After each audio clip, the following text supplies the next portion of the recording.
Confederação do Desporto Timor-Leste, CDTL e a sexta Lorençanulo Recensia Fulan Julho e a Salão CNE Dili realiza seminário nacional tópico, reforça a organização desportiva, por Lori Timor-Leste compete, Timor-Leste ba prestação. Orador principal e a seminário ne maka presidente comissão sigue Parlamento Nacional Armando Lopes, nebe qualia com a investimento para desporto. No secretário-geral Koni Bali e Nyoman Yamadi Putra nebe qualia com a ciência de desporto e a prestação de desporto. Ita la bele kuliah desporto, ita la bele kuliah prestação quando ita em organização da laudia.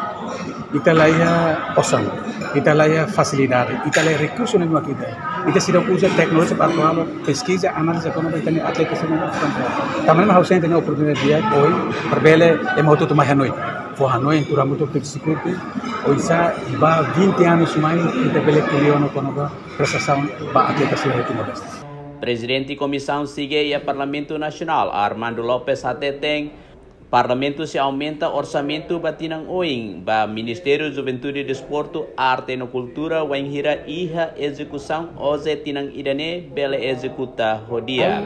Oing hato kata 2024 ne depende ba orçamento geral 2024 sira executa.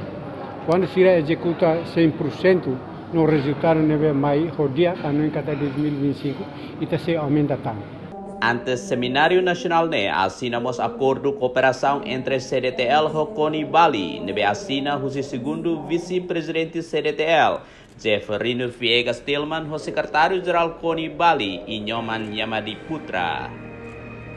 E a Seminário Nacional ne segundo vice-presidente CDTL Jefferino Viegas Tillman, nos apresenta resultados sondagem com o desenvolvimento área de esporte e a Timor-Leste. No monitorização nebe CDTL halo ba Federação Desportiva Sira nebe halo competição nacional.